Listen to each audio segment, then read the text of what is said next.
ભરૂચમાં high tension line મુદ્દે ખેડૂતોનો વિરોધ નોંધાવ્યો છે. કામગીરી રોકવા કલેક્ટરને આવેદનપત્ર સુપ્રત કર્યું હતું. જમીન સંપાદન કાયદા 2013 મુજબ યોગ્ય વળતર તથા 4 ગણું વળતર ચૂકવવા માંગ કરી હતી. વધુમાં બજાર ભાવ નક્કી કરવા માર્કેટ રેટ ડિટર્મિનેશન કમિટી રચાઈ અથવા પ્રતિ ટાવર યોગ્ય નાણાકીય વળતર નક્કી કરાય તેવી માંગ કરાઈ હતી. ભરૂચ જિલ્લામાંથી પસાર થતી હાઈ ટેન્શન વીજ ટ્રાન્સમિશન લાઇનના મુદ્દે ખેડૂતોમાં ઉગ્ર રોષ જોવા મળી રહ્યો છે. ગુજરાત કિસાન સંઘર્ષ સમિતિના નેજા હેઠળ ખેડૂતોના પ્રતિનિધિ મંડળે ભરૂચ કલેક્ટરને આવેદનપત્ર સુપ્રત કર્યું હતું. તેમાં ચાલી રહેલી કામગીરી તાત્કાલિક બંધ કરાવવા અને ખેડૂતોના હકોના રક્ષણ કરવા માંગણી કરવામાં આવી હતી. આવેદનપત્રમાં જણાવ્યું હતું કે રાજ્યના વિવિધ વિસ્તારોમાં પવનચક્કી અને સોલાર પાવર પ્લાન્ટ દ્વારા ઉત્પન્ન થતી વીજળીના ટ્રાન્સમિશન માટે 400, 220, 132 અને 66 કિલોવોટની હાઈ ટેન્શન લાઇનો તથા ટાવરો ઊભા કરવામાં આવી રહ્યા છે. ખેડૂતોએ આક્ષેપ કર્યો છે કે આ કામગીરી દરમિયાન ખેડૂતોની જમીનમાં પ્રવેશ, ખેત પાકને નુકસાન અને દબાણ જેવી ઘટનાઓ બની રહી છે. ટાવર લાઇન નાખવા માટે જરૂરી CERC central electricity regulatory commission માર્ગદર્શિકા મુજબની લાયસન્સ પ્રક્રિયા, વાંધા સૂચનો અને જરૂરી દસ્તાવેજોની માહિતી અસરગ્રસ્તોને આપવામાં આવતી નથી. ઉપરાંત બી લાઇન મુજબનો રૂટ મેપ પણ ખેડૂતોને આપવામાં આવતો નથી, જેના કારણે પારદર્શકતાનો અભાવ હોવાનું રજૂ કરવામાં આવ્યું છે. કેટલાક વિસ્તારોમાં પોલીસ બંદોબસ્ત સાથે કંપનીઓ દ્વારા કામગીરી હાથ ધરાતા ખેડૂતોમાં ભયનો માહોલ સર્જાયો છે. અસરગ્રસ્તોની સંમતિ વિના તથા અયોગ્ય વળતર નક્કી કર્યા વગર કામગીરી આગળ ધપાવવામાં આવી રહી હોવાના પણ આક્ષેપો કરાયા છે.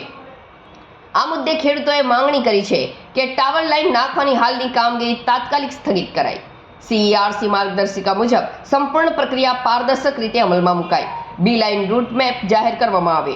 જમીન સંપાદન કાયદા 2013 મુજબ યોગ્ય વળતર તથા 4 ગણું વળતર ચૂકવવામાં આવે અને બજાર ભાવ નક્કી કરવા માર્કેટ રેટ ડિટર્મિનેશન કમિટી રચાય અથવા પ્રતિ ટાવર યોગ્ય નાણાકીય વળતર નક્કી કરાય.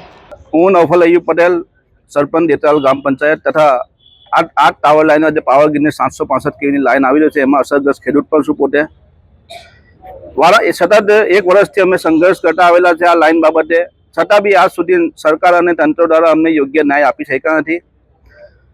આજે ગુજરાતના 23 સંગઠનો ભેગા થઈને ગુજરાત ખેડૂત સંઘર્ષ સમિતિ જે બનાવવામાં આવે છે અને નેજા હેઠળ આજે અમે જિલ્લા કલેક્ટરશ્રીને આવેદનપત્ર આપવામાં આવ્યા છે. મારા ખેતરનું અંદાજિત લગભગ હમણાં કોટેશન આપી ગયા તો 8 લાખ રૂપિયાનું કોટેશન આપ્યું છે. તો હું જિલ્લા પ્રશાસન અને સરકારને હું એમ કહેવા માંગુ છું કે 8 લાખ રૂપિયા હું સામે આપવા તૈયાર છું સરકારને, પણ મારા ખેતરમાંથી એ ટાવર લાઇન હટાવી લે, આવી અમારી મુખ્ય માંગ છે. તથા ટાવર લાઇન નાખવી હોય, અમે વિકાસના વિરોધ નથી, પણ ટાવર લાઇન નાખવી હોય તો ખેડૂતનું ભવિષ્ય ધ્યાનમાં રાખીને 25 વર્ષ સુધીનું કંપનીને કોન્ટ્રાક્ટ મળેલું છે તો ખેડૂતનું 25 વર્ષનું ભવિષ્ય ધ્યાનમાં રાખીને યોગ્ય વળતર આપવામાં આવે. અને ગુજરાત કિસાન સંઘર્ષ સમિતિની જે માંગ છે રાજસ્થાન સરકાર પ્રમાણે વાણિજ્ય ભાવના 4 ગણાની, તો એ માંગ અમારી પૂરી કરવામાં આવે તો અમે સ્વૈચ્છિક વિકાસના વિરોધ નથી, અમે અમારી જમીનો સ્વૈચ્છિક આપીશું. ને એ પણ વળતર ના આપવું હોય તો ત્યાં સુધી નવી પોલિસી ના બને ત્યાં સુધી કામ બંધ કરવા રાખવામાં આવે એવી અમારી મુખ્ય માંગ છે. જયેશ પટેલ, પ્રમુખ ખેડૂત સમાજ ગુજરાત, કન્વીનર કિસાન સંઘર્ષ સમિતિ ગુજરાત.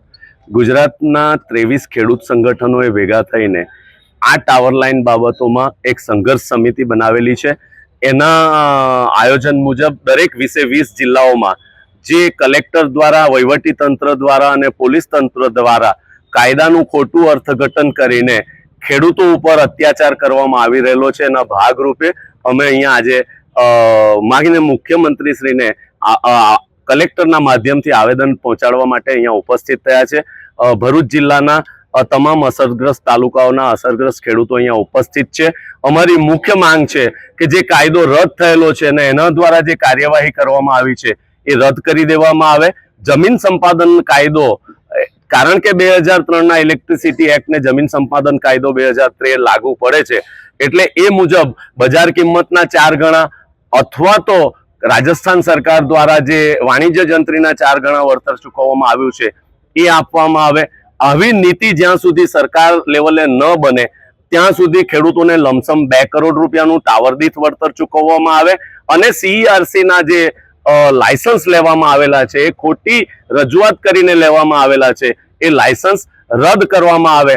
આ રીતનું આવેદન લઈને અમે આજે આવ્યા છે અને જિલ્લા કલેક્ટરશ્રીને એ વાત કહેવાના છે કે જે કંઈ હુકમો કર્યા છે ખોટી રીતે અર્થઘટન કરીને એ હુકમો રદ કરે અને નવી કોઈ નીતિ ન બને ત્યાં સુધી આ તમામ કામો બંધ કરવામાં આવે એવી અમે રજૂઆત લઈને આવ્યા છીએ.